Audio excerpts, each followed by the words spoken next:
नमस्कार दोस्तों, स्वागत है आपका हमारे चैनल में। आज हम बात करने वाले हैं जेपी पावर के बारे में। क्या फ्यूचर है 4 रुपए के इस शेयर का, और साथ में देखेंगे कंपनी का फंडामेंटल एनालिसिस, जिससे हमें पता चलेगा शेयर का फेयर वैल्यू और पता चलेगा क्या इस शेयर से हमें रिटर्न मिल सकता है आने वाले दिनों में। तो चलिए करते हैं शुरुआत। नमस्कार, मैं मनीतोष कुमार, आप देख रहे हैं द इंजीनियर।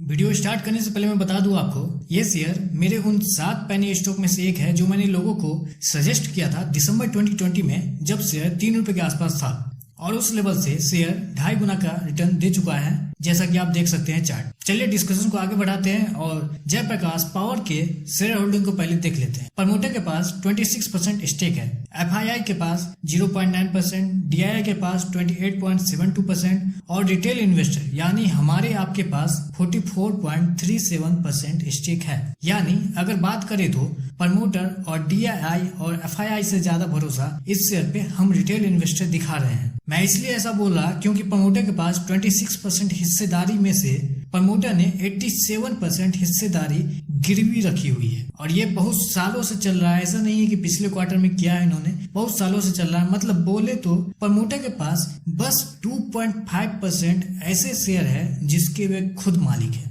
जो वो कभी भी बेच सकते हैं, और कंपनी अभी भी लॉस टू फ्लैट में कारोबार कर रही है, प्रॉफिट जनरेट नहीं कर पा रही है कंटिन्यूअसली। कुछ लोगों का कहना होगा कि सर पावर सेक्टर अभी रिकवरी के मोड में आया हुआ है, रिकवरी स्टार्ट कर रहा है और कंपनी भी कोशिश कर रही है अपना बिजनेस रिकवर करने की। तो आपका कहना बिल्कुल सही है, इस बात से मैं टोटली एग्री करता हूँ। लेकिन फिर वही बात निकल कर आती है सामने, जब प्रमोटर विश्वास नहीं कर रहा है, डीआईआई हर 2-4 दिन पे एक ब्लॉक डील के थ्रू बेच रहा है, सेलिंग आ रही है, हर दिन आप देखते होंगे एक ब्लॉक डील आ रहा है, तो हम होप किस चीज पे करें? शेयर मार्केट का एक ही फैक्ट है, और वो फैक्ट शेयर मार्केट फैक्ट पे चलता है और डेटा पे चलता है। अभी तक तो कोई भी फेवरेबल चीज मुझे दिखी नहीं है इस शेयर में, नहीं शेयर होल्डिंग के थ्रू, नहीं डिलीवरी के थ्रू। चलिए बिजनेस मॉड्यूल देख लेते हैं इस शेयर का। बेसिकली कंपनी 3 बिजनेस में इन्वॉल्व है।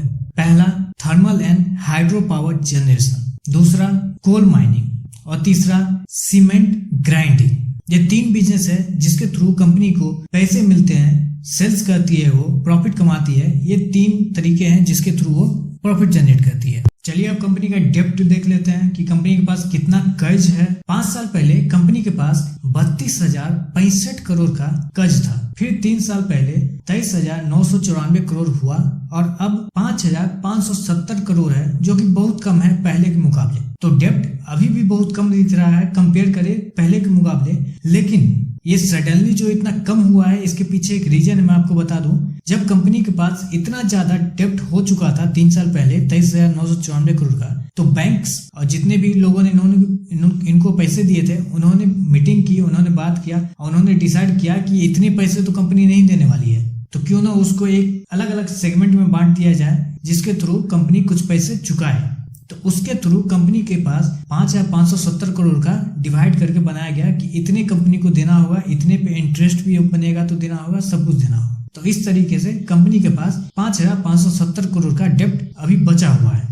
चलिए अब रिजल्ट देख लेते हैं, रिजल्ट एनालिसिस कर लेते हैं। जैसा कि देख रहे होंगे आप, जून 2020 में सेल्स 689 करोड़ था, फिर 778 हुआ, फिर 987 हुआ, फिर 956, अभी इस क्वार्टर पिछले क्वार्टर में 914 करोड़ का सेल्स दिखाया गया था। एक्सपेंस भी उन्होंने उसी हिसाब से दिखाया, 516, 568, 798, 690 एंड इस क्वार्टर में 778 करोड़ का सेल्स एक्सपेंस दिखाया। सबसे प्रॉब्लम इस कंपनी के साथ एक यही चीज बन रही है कि कंपनी इंटरेस्ट ज्यादा पे करिए, क्योंकि इनके पास कर्ज है तो आपको इंटरेस्ट तो पे करना ही होगा कंपनी। तो वही कंपनी हर क्वार्टर में लगभग 150 करोड़ के आसपास इंटरेस्ट के रूप में पे कर रही है, जो सबसे ज्यादा नेगेटिव चीज मुझे लग रहा है। प्रॉफिट इस क्वार्टर में 4 करोड़ का बन के आया, पिछले क्वार्टर में 215 करोड़ का था, दिसंबर 2020 में -8 करोड़ का बनाया था, और सितंबर 20 में 48 करोड़ का बनाया था, और जून 20 में 26 करोड़ का बनाया था। तो अगर ओवरऑल अगर इसका इम्पैक्ट देखें कि क्या इसका समरी निकल के आता है, तो मेरे हिसाब से सेल्स नेगेटिव है मेरे हिसाब से, क्योंकि सेल्स घट रहा है।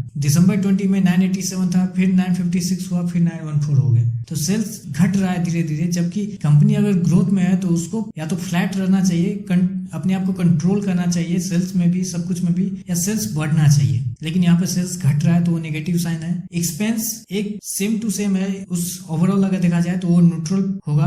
और इंटरेस्ट तो मैंने बताया है कि 150 करोड़ के आसपास का हर क्वार्टर में वो दे रही है, चुका रही है, जो कि बहुत बड़ा नेगेटिव है। अगर 150 करोड़ निकाल दे तो कंपनी के पास 150 करोड़ कैश बचेगा हाथ में, लेकिन यहाँ पे नहीं बन रहा। इसका आंसर ये नेगेटिव भी है। और प्रॉफिट भी ये न्यूट्रल टू नेगेटिव माना जाएगा इसको, क्योंकि शेयर 26 करोड़ का जून 20 में दिखाया, फिर सितंबर में 48 करोड़ का दिखाया, फिर दिसंबर में -8 करोड़ का, फिर मार्च में 215 करोड़, इस बार +4। तो प्रॉफिट बहुत ज्यादा ऊपर नीचे हो रहा है। प्रॉफिट एकदम कांस्टेंट होना चाहिए या ग्रोथ मोड में होना चाहिए था, ग्रोइंग मोड में होना चाहिए था, लेकिन ऐसा नहीं है। प्रॉफिट भी एकदम ऊपर नीचे हो रहा है। तो इसको कुछ ज्यादा हम तोड़फोड़ नहीं करेंगे। चलिए अब देखते हैं पॉजिटिव फैक्टर, कंक्लूजन करते हैं इसका। पॉजिटिव फैक्टर क्या है इस कंपनी में? फिर बेसिकली पहली पॉजिटिव फैक्टर यही है कि रिड्यूस हो गया इसका डेप्ट, कर्ज कम हुआ है इसका। जहां कंपनी के पास 32,000 करोड़ का कर्ज था, वहां कंपनी के पास 5,000 के आसपास कर्ज है, 5,000 करोड़ का कर्ज है। दूसरा, रिड्यूस इंटरेस्ट बर्डन। ऑब्वियसली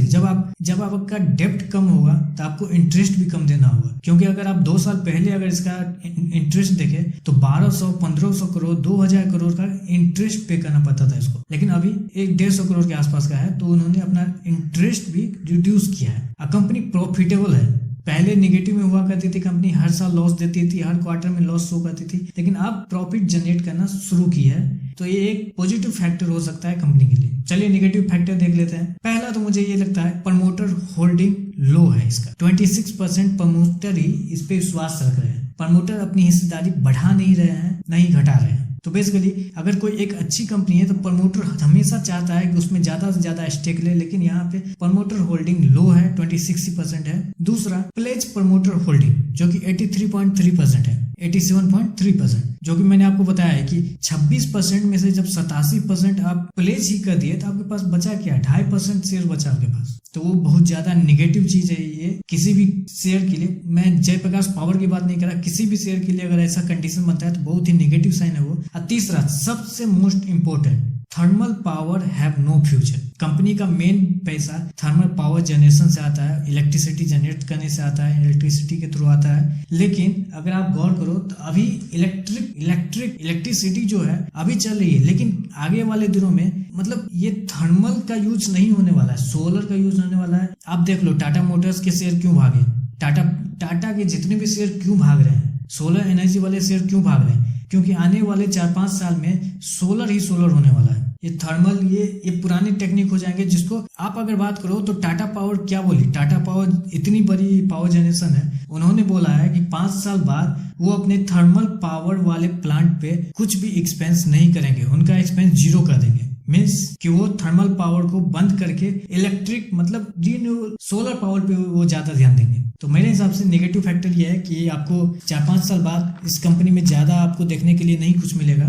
तो मैंने कोशिश किया है आपको सारे फैक्ट एक साथ कलेक्टिव वे में समझाने का। आशा करता हूँ आप शेयर को होल्ड करते समय इन सभी बातों का ध्यान रखेंगे। अगर आप मेरा कंक्लूजन पूछेंगे तो मुझे कंपनी का डेप्ट और प्रमोटर होल्डिंग नेगेटिव लगता है, और ये एक चीज की तरफ इशारा करता है कि कंपनी का फ्यूचर सर्टेन नहीं है, क्योंकि थर्मल पावर जनरेशन का कोई फ्यूचर नहीं है। और कंपनी अगर डिसाइड करती है इसमें ऐड करना कुछ और, अपने आप को अपग्रेड करना, तो उसके लिए फिर से कंपनी को लोन लेना होगा जो बैंक्स नहीं देगा। तो 3 से 5 साल के लिए ये शेयर सही नहीं है। आने वाले 3 से 5 साल के लिए अगर होल्ड करना चाहते हो तो ये सही नहीं है। शॉर्ट टर्म में 3-4 रुपए पे लीजिए, प्रॉफिट बुक कीजिए, बाकी आपका डिसीजन।